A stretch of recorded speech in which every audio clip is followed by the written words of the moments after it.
சோம்பேறியே, நீ எறும்பினிடத்தில் போய் அதன் வழிகளை பார்த்து ஞானத்தை கற்றுக்கொள்.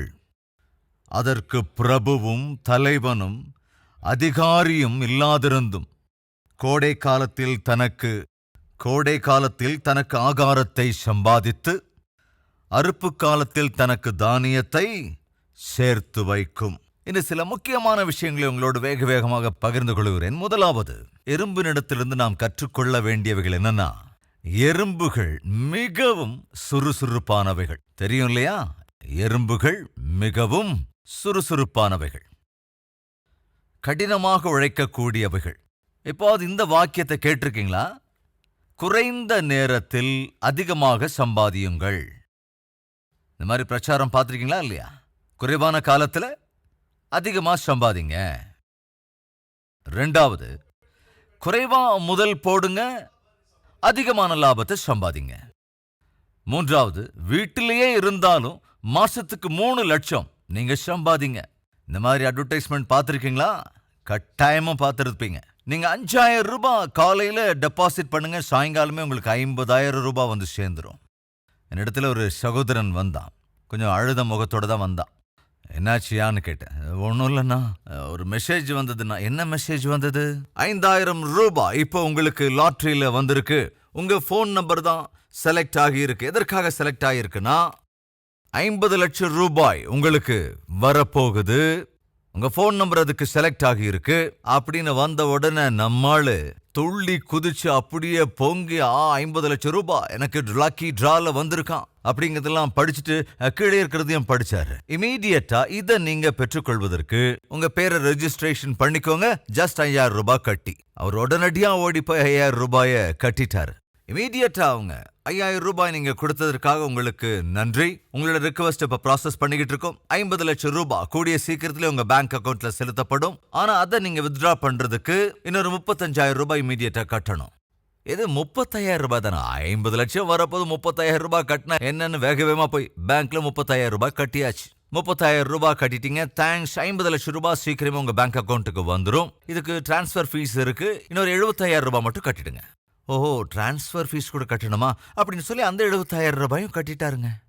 அதுக்கப்புறம் என்கிட்ட வந்து, அண்ணா 50 லட்சம் ரூபாய் அடிச்சிருச்சா அண்ணா. அடிச்சிருச்சா? பயங்கரமா அடிக்குது. சரி, இப்ப என்னாச்சு?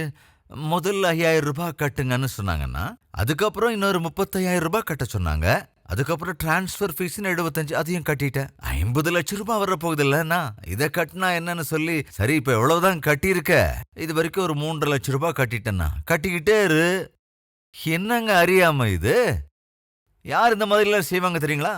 சொல்லுங்க, யார் இப்படி செய்வாங்க? ஏற்கனவே சொன்னல, எது? குறைவான உழைப்பு, அப்புறம் அதிகமான சம்பாத்தியம், குறைந்த முதலீடு, அதிகமான லாபம். நீங்க வீட்லயே இருந்தா போதும், மாசத்துக்கு 1,00,000 ரூபாய் நீங்க சம்பாதிக்கலாம். இப்ப புதுசா கூட இன்னொன்னு வந்திருக்கு. என்னன்னா, நீங்க எந்த டயட்டிங்கும் செய்ய வேண்டிய அவசியம் இல்லை, உடம்பு அப்படியே குறைச்சிடலாம். இதெல்லாம் பார்த்திருக்கீங்களா இல்லையா? டயட்டிங் எதுவுமே இல்லாம உடல் பருமன் குறைக்கப்படும். இன்னைக்கு யாராவது இருக்கீங்களா தங்கள் உடல் பருமனை குறைக்கணும்னு நினைக்கிறவங்க? அப்படின்னா இந்த அட்வர்டைஸ்மெண்ட் கொஞ்சம் பாருங்க. நீங்க டயட்டிங் எதுவும் செய்ய வேண்டாமா, ஒன்லி பேட்டிங் பண்ணா அதுவே போதுமா. ஆனா 5 கிலோ குறைஞ்சிருவீங்க அல்லது 10 கிலோ குறைஞ்சிருவீங்க அப்படின்னு சொன்னா தயவு செஞ்சு நம்பாதீங்க.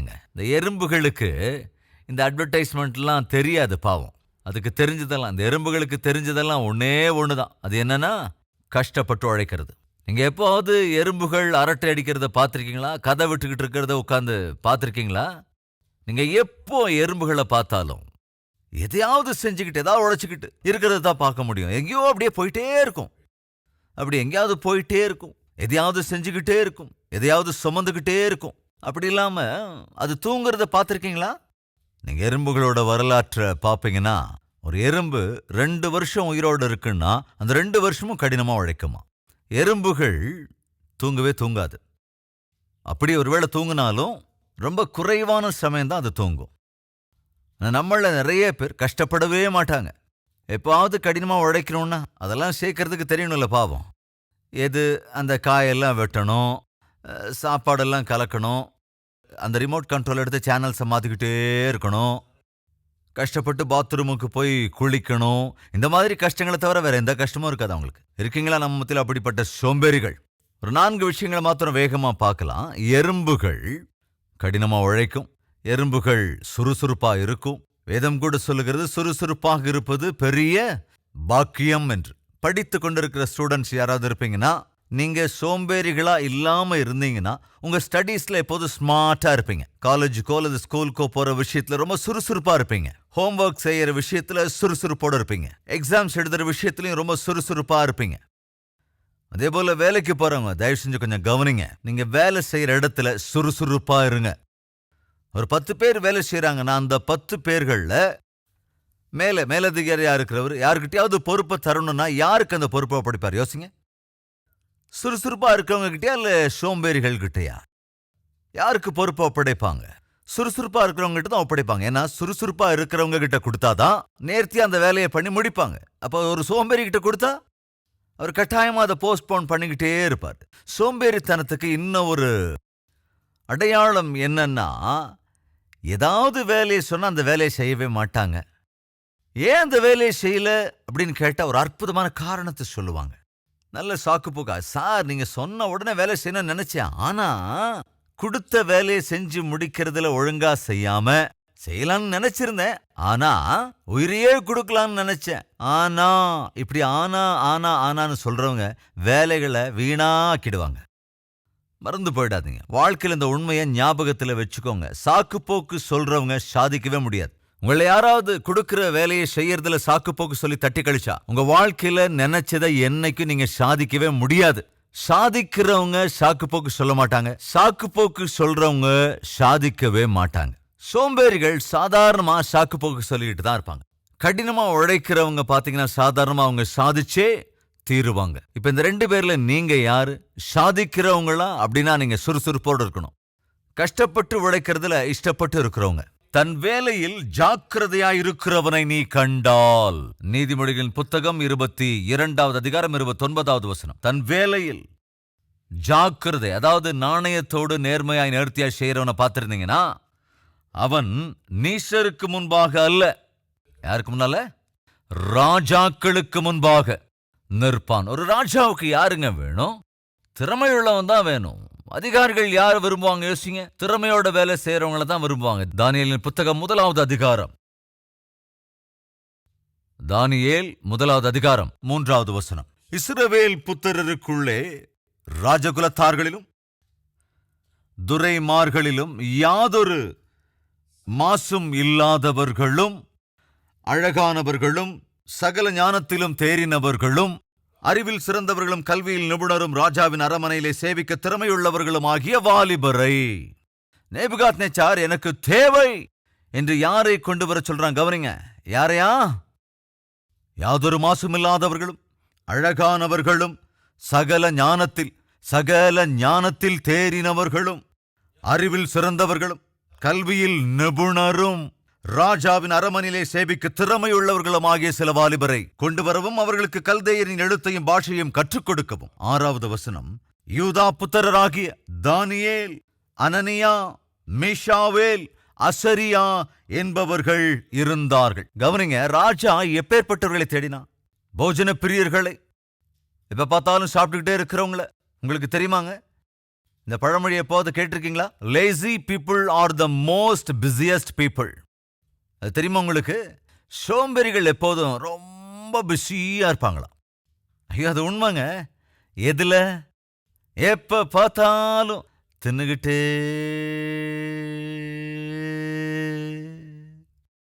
அப்படியா? சோம்பேறிகளை கவனிச்சிங்கன்னா எப்ப பார்த்தாலும் தின்னுகிட்டே இருப்பாங்க. அப்படிலாம் ரொம்ப கஷ்டப்பட்டு எப்ப பார்த்தாலும் படுத்து தூங்கிக்கிட்டே இருப்பாங்க. அல்லது எப்ப பார்த்தாலும் டிவி ரிமோட்டை கையில வச்சுக்கிட்டு டிவியை பார்த்துக்கிட்டே இருப்பாங்க.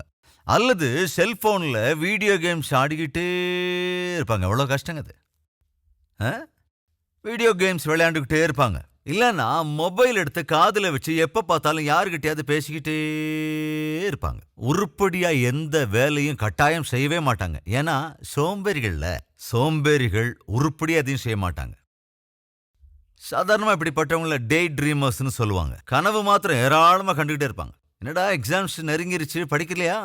என்ன டாடி நீங்க கவனிச்சுக்கிட்டே இருங்க, பார்த்துக்கிட்டே இருங்க டாடி, என் நம்பர் மட்டும் பேப்பர்ல வரல. பேப்பர்ல வரலன்னா என்ன பண்றது? என்ன செய்யறதுங்க? பேப்பர்ல நம்பர் வராம போயிட்டா எக்ஸாம்ஸ் ரிசல்ட் வர அன்னைக்கு வேகமா ஓடி போய் இன்டர்நெட்ல அந்த நம்பர் அடிச்சா வராது. அதைத்தானே வழக்கமா பார்க்குறோம். சகோதர சகோதரிகளை கவனிங்க. நம்மள சோம்பேறிகள் இருக்காங்களா இல்லையா? அதிகபட்சமா அந்த சோம்பேறிகள் என்ன செய்வாங்க தெரியுமா? Symptoms of lazy people, they are mostly on the social media. அதிக நேரம் சோஷியல் மீடியாவில் யார் இருப்பாங்க தெரியுங்களா? சோம்பேறிகள் தான் இருப்பாங்க. வேலை வெட்டி எதுவும் இருக்காது, உருப்படியா படிப்பு இருக்காது. சுறுசுறுப்பா இருக்காங்கன்னா ஒழுங்கா எப்போதும் கஷ்டப்பட்டு படிப்பாங்கல்ல. காலேஜுக்கோ ஸ்கூலுக்கோ போகணும், போயிட்டு வந்ததுக்கு அப்புறம் ஹோம்ஒர்க் பண்ணணும், அதுக்கப்புறம் காம்படிட்டிவ் எக்ஸாம்ஸ் ரெடி ஆகணும். டைம் எங்க இருக்கு சோஷியல் மீடியாவில் உட்கார்றதுக்கு, நேரத்தை வீணடிக்கிறதுக்கு? நல்லா உழைக்கிற முனைப்போடு இருக்கிறவங்கள பாருங்க. அவங்க கடினமா உழைக்கணும், கஷ்டப்பட்டு எப்போதும் உழைக்கணும், இருக்கிற ரெஸ்பான்சிபிலிட்டிஸை ஒழுங்கா நிறைவேற்றணும், அப்படிதான் அவங்க நினைப்பாங்க. வீட்டுக்கு வந்ததுக்கு அப்புறம் கூட ஃபோன் மூலமா வியாபாரமோ அல்லது ஆஃபீஸ் வேலையோ செய்வாங்க. அவங்களுக்கு டைம் எங்க இருக்கும் சோஷியல் மீடியாவில் அரட்டை அடிக்கிறதுக்கும் சேட் பண்றதுக்கும்? அன்பு சகோதர சகோதரிகளை கவனிக்கிறீங்களா? இன்னைக்கு சோஷியல் மீடியாவில் அதிக நேரத்தை செலவழிக்கிறியா? யூடியூப்ல அதிக நேரத்தை செலவழிக்கிறியா? ஃபேஸ்புக்ல அதிக நேரத்தை செலவிடுறியா? ட்விட்டர்ல அதிக நேரத்தை செலவழிக்கிறியா? கவனி, நீ ஒரு சோம்பேறி. உனக்கு எந்த வேலை வெட்டியும் கிடையாது, ஒழுங்கான பொறுப்பு கிடையாது, உழைக்கிற மனப்பக்கம் அசல் கிடையாது. எப்ப பார்த்தாலும் social media social media social media social media. இதுதான் இன்னைக்கு அடையாளம். சோம்பேறித்தனத்துக்கு இன்னைக்கு இருக்கிற ஒரு அடையாளம். ரெண்டாவது, டேஷ் மூட் இல்லை. இந்த சோம்பேறித்தனத்தோட இருக்கிறவங்களுக்கு சாதாரணமா சொல்றது என்னன்னா டேஷ் மூட் இல்லை. டேஷ் மூட்னா என்ன? என்னடா படிக்கலையா? அது என்னமோ டாடி, படிக்கிறதுக்கு மூடே சாருக்கு இல்லையாமா. சோம்பேறிகளுக்குள்ள இருக்கிற குணம் என்னன்னா அவங்களுக்கு என்னமோ பாவம், என்னங்க நீங்க டியூட்டிக்கு போலியா, ஆஃபீஸ்க்கு கிளம்பி போலியா, அது என்னமோங்க, எனக்கு இந்த வேலை என்னது செய்யறதுக்கு மூடு, அது வேலை செய்ய மூடே வராது பாவம் இவங்களுக்கு. ஆனால் பிளேட்டு ஃபுல்லாக வச்சாலும் அந்த மூடு காலி பண்ணுறதுக்கு மூடு இருக்கும். இருக்கீங்களா யாராவது நம்ம மத்தியில்? தம்பிமார் தங்கைமார், படிக்க மூடு இல்லையா? நீ ஒரு சோம்பேறி. உத்தியோகம் செய்ய மூடு இல்லைன்னு நினைக்கிறியா? நீ ஒரு சோம்பேறி. வீட்டு வேலை சமையல் வேலை செய்ய மூடே வரலாங்கிறியா? நீ ஒரு சோம்பேறி. இன்றைக்கு யாரெல்லாம் தங்களுடைய பொறுப்புகளை நிறைவேற்றாமல் இருக்கிறார்களோ, அது என்னமோ எனக்கு இந்த கடினமா உழைக்கிறதுக்கு மூடே இருக்கிறது இல்லை அப்படின்னா சோம்பேறி. இவங்களுக்கு இந்த மூடே வராது. எந்த மூடு? கஷ்டப்பட்டு உழைக்கிற மூடு, படிக்கிறதுக்கான மூடு, பிரயாசப்படுறதுக்கான மூடு, பணி செய்கிற மூடு, குடும்பத்தை கட்டுகின்ற மூடு இருக்காது சோம்பேறிகளுக்கு. அவங்கள உழைக்க விடாம அது பண்ணிக்கிட்டே இருக்கும். இன்னைக்கு நம்ம மத்தியில் யாராவது இருக்கீங்களா இந்த சோம்பேறித்தனத்தால சஃபர் ஆகிறவங்க? தயவு செஞ்சு கவனிங்க. சரி, இப்போ ஒரு கேள்வி, சோம்பேறிகள் பரலோகத்துக்கு போவாங்களா போக மாட்டாங்களா? உங்களுக்கு என்ன தோணுது? நமக்குள்ள சோம்பேறிகள் இருக்கிறாங்களா இல்லையாங்க? இருக்கிறாங்களா இல்லையா? நீங்க சோம்பேறிகள் இல்லாட்டாலும் நம்மள சோம்பேறிகள் இருக்கிறாங்க அப்படின்னு சொல்றவங்க கொஞ்சம் கையை தட்டுங்க பார்க்கலாம். ரைட். சில நேரங்களில் சோம்பேறிகளை சோம்பேறி எருமைம்பாங்க. அப்போ உங்களை என்னங்க சொல்ல முடியும்? ஆண்கள் அப்படிங்கும் போது மட்டும் சோம்பேறி எருமைகள், சோம்பேறி எருமைகள், சாப்பாட்டு எருமைகள், தூங்கும் எருமைகள் அப்படி சொல்றோம். எருமைகள்னா தெரியும்ல, திங்க வேண்டியது தூங்க வேண்டியது, தின்னுட்டு போய் தூங்க வேண்டியது, அதே பழக்கம். அது ஒரு வகை எருமை. சரி, சோம்பேறி மாடு, தூங்குற மாடு, வேற என்னங்க சோம்பேறி மாடு. அப்போ சகோதரிகளோட நிலை என்ன? உங்களுக்கு தெரிஞ்ச அந்த டிராப் பாக்ஸில் அந்த பேரை எழுதி போட்டுட்டு போங்க. நெக்ஸ்ட் டைம் அந்த பேரை சொல்லிடலாம். யார் முன்னேறுவாங்க? யார் பொன்னான எதிர்காலத்தை பார்க்க முடியும்? யார் தங்கள் வாழ்க்கையில் ஒரு உன்னத ஸ்தானத்தை அடைவாங்க? ஜாக்கிரதையை கவனிங்க. எறும்புகள் கற்றுத் தருகிற பாடம். கடினமாய் உழைக்கிறவங்க, பிரயாசப்படுறவங்க கட்டாயமா மேல வருவாங்கங்க. சுறுசுறுப்பானவங்க கட்டாயமா மேல வருவாங்க. ஏதாவது வேலைன்னு எடுத்துக்கிட்டா அந்த வேலையில சாதிக்கிறவங்க கட்டாயமா முன்னேறிடுவாங்க. ஊழியத்துல என்னை சுற்றி சில நூற்றுக்கணக்கானவங்க, இன்னும் ஆயிரக்கணக்கானவங்க ஊழியத்துல பங்கெடுத்துக்கிறாங்க. ஆனா ஏதாவது வேலையை நான் கொடுக்கணும்னு நினைச்சா யாருக்கிட்ட இந்த வேலை சொல்லுவேன்? கஷ்டப்பட்டு உழைக்கிறவங்க கிட்ட தான் சொல்லுவேன். யார் ரொம்ப சுறுசுறுப்பா இருக்காங்களோ அவங்க கிட்ட தான் சொல்லுவேன். காரணம் என்ன? நம்பிக்கை. இவங்க கிட்ட இந்த வேலையை ஒப்படைச்சா கட்டாயம் செஞ்சு முடிப்பாங்க. சோம்பேறிகள் கிட்ட சொன்னா அந்த வேலை நடக்காது, அது அப்படியே நின்னு போயிடும். சோம்பேறிகள் கிட்ட ஊழியத்தை கொடுத்தாலும் ஒரு வேலையை கொடுத்தாலும் அதுக்கு அவங்க நியாயம் பண்ண மாட்டாங்க, அலட்சியப்படுத்துவாங்க. அதுதான் சோம்பேறித்தனத்துக்குள்ள ஒரு குணம். சில பேர் நான் கவனிப்புங்க, ஏதாவது ஒரு வேலையை கொடுத்தா அவ்வளவு அசட்ட, இந்த வேலையை முடிக்க மாட்டாங்க, என்னைக்கு அதை ஃபினிஷ் பண்ணவே மாட்டாங்க. அதுக்கு 1000 காரணங்களை சொல்லுவாங்க. அது ஏன்னா, மறுபடியும் சொல்றேன், சோம்பேறிகளுக்குள்ள குணமே என்னன்னா சாக்கு போக்கு சொல்றதுதான். ஆனா சுறுசுறுப்பா இருக்கிறவங்களோட குணம் என்னன்னா சாதிக்கிறது தான். சகோதர சகோதரிகளே, சுறுசுறுப்பானவர்களுக்காகத்தான் இந்த உலகம் எதிர்பார்க்கிறது. கடினமாய் உழைக்கிறவர்களை தேவன் உயர்த்துவதை அவர் மனப்பூர்வமாய் விரும்புகிறார். 128வது சங்கீதம் 2வது வசனம், அற்புதமான வசனம் பாருங்க. உன் கைகளின் பிரயாசத்தை பிரயாசப்பட்டு நீ செய்கிறவைகளை, புரியுதாங்க உங்களுக்கு? கடினமாய் உழைக்காமல் தேடுகிற எதுவும் நிலை நிற்காது. யாராவது நம்ம மத்தியில் இருக்கீங்களா? கஷ்டப்படாம சம்பாதிக்கணும், குறுக்கு வழியில போய் எதையாவது சம்பாதிச்சிடணும், சுலபமா பணத்தை ரெட்டிப்பாக்கிக்கணும் அப்படிங்கிற ஆசை உங்களை யாருக்காவது இருக்கும்னா அது அறியாமை, அது அப்பாவித்தனம். என்னைக்கு அப்படி யோசிக்காதீங்க. பைபிள் தெளிவாக சொல்லுகிறது, நிச்சயமா 100% கடினமாய் உழைக்கிறவன் தான் கஷ்டப்பட்டதற்கேற்ற பலனை அனுபவிப்பான், அவன் சாதிப்பான். உனக்கு பாக்கியமும் நன்மையும் உண்டாயிருக்கும். உன் மனைவி உன் வீட்டோரங்களில் கனிதரும் திராட்சை கொடியைப் போல் இருப்பாள். உன் பிள்ளைகள் உன் பந்தியை சுற்றிலும் ஒலிவ மரக் கன்றுகளைப் போல் இருப்பார்கள். அது கஷ்டப்பட்டு உழைக்கிறவனுக்கான ஆசீர்வாதம். கவனிங்க, கர்த்தருக்கு பயந்து அவர் வழிகளில் நடக்கிறவன் எவனோ அவன் பாக்கியவான். தேவனிடத்திலே பயத்தோடும் பக்தியோடும் எந்த வேலையை செய்தாலும், எதற்கு பிரயாசப்பட்டாலும் தேவன் அவர்களை உயர்த்துவார். எறும்புகள் தவறான வழியில போய் நீங்க பார்த்திருக்கீங்களா? எல்லாம் ஒரே வழியில தாங்க போகும். குறுக்கு வழியில போக முயற்சியே பண்ணாது, ஒத்த வழியில தான் போகும். அவ்வளவு ஒழுங்கா அது போகும். சோ இந்த எறும்புகள் முதலாவது என்ன கற்றுக் கொடுக்குது? கடினமாய் உழைப்பதை. சோம்பேறித்தனம் என்பது எறும்புகளுக்கு தெரியவே தெரியாதுங்க. வீணா உட்கார்ந்து அரட்டை அடிக்கிற விஷயம் கூட எறும்புகளுக்கு தெரியாது. அன்பு சகோதர சகோதரிகளே, டைம் வேஸ்ட் பண்ணாதீங்க. நம்மள நிறைய பேர் டைம் பாஸ் பண்ணுவாங்க. என்ன செய்யறதுன்னு ஒண்ணுமே புரிய மாட்டேங்குது. சோம்பேறிகளுக்கு என்னத்தை புரிஞ்சு என்ன பிரயோஜனம்? எப்பாவது உங்களுக்கு அப்படி தோணி இருக்கா? என்ன செய்யறது எனக்கு ஒண்ணுமே புரியல அப்படின்னா நீங்க ஒரு சோம்பேறி. அப்படின்னா நேரத்துக்கு பசி எடுக்குதா, சாப்பிடணும்னு தோணுதா, அதை தவிர வேற எதுவும் செய்ய தோணாது. ஆனா கஷ்டப்பட்டு உழைக்கிறவனுக்கு கை நிறைய வேலை இருக்குங்க. ஆனா சோம்பேறிக்கு மாத்திரம் அவன் கண்ணுக்கு எந்த வேலையும் தெரியாது. 2வது, எறும்புகள் காலங்களை கவனிக்கும். என்னதுங்க? எறும்புகள் காலங்களை கவனிக்கும். நமக்கு காலங்கள் இருக்கா இல்லையா? குளிர்காலம், கோடை காலம், பனிகாலம், இப்படி எல்லாம் இருக்கா இல்லையா? பார்க்கலாம் வாங்க, என்ன இருக்குன்னு பார்க்கலாம். பைபிள் நீதிமொழிகள் 6:6, சோம்பேறியே, நீ எறும்பினிடத்தில் போய் அதன் வழிகளை பார்த்து ஞானத்தை கற்றுக்கொள். 8வது வசனம் கவனிங்க. கோடை காலத்தில் தனக்கு ஆகாரத்தை சம்பாதித்து அறுப்பு காலத்தில் தனக்கு தானியத்தை சேர்த்து வைக்கும். எறும்புகளுக்கு காலங்கள் தெரியுங்க. கோடை காலம் ஆகாரத்தை சேர்த்து வைக்கக்கூடிய ஒரு காலம். அதுக்கப்புறம் மழை காலம் வரப்போகுது. நாம் எவ்வளவு கஷ்டப்பட நினைச்சாலும் அது முடியாது. மழைக்கு வெளியே போக முடியாது, ஆகாரத்தை சம்பாதித்துக் கொள்ள முடியாது. ஆபத்து நெருங்கி இருக்கிறது. ஒரு கஷ்ட காலம் வரப்போகிறது, கடினமான நாட்கள் வரப்போகிறது.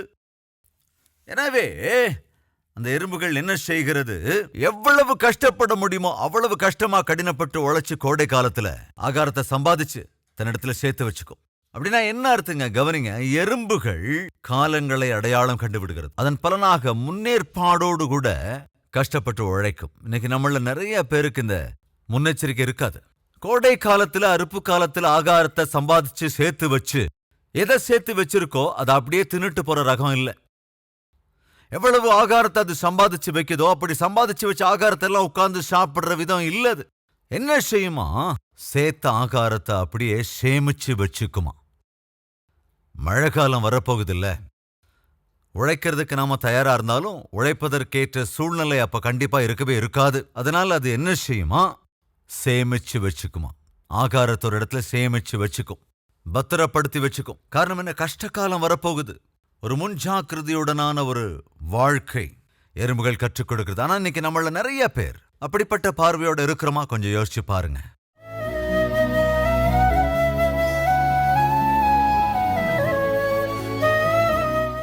மகா பரிசுத்தமும் அன்பும் நிறைந்த பிதாவை, தெளிவாய் திட்டவட்டமாய் மேன்மையான உம்முடைய வார்த்தைகள் மூலமாக எங்களோடு பேசியதற்காக நன்றி ராஜா.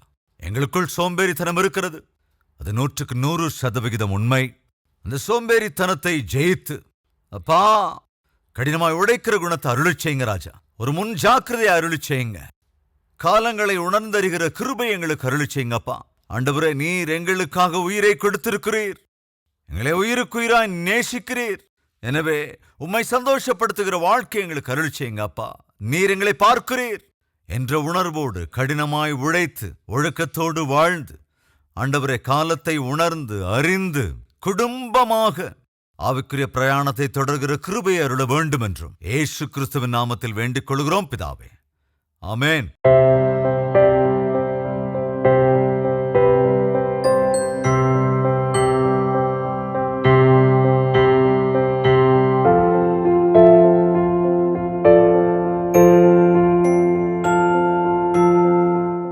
Address Calvary, Post Box number 30, Kukatpalli, Hyderabad 72.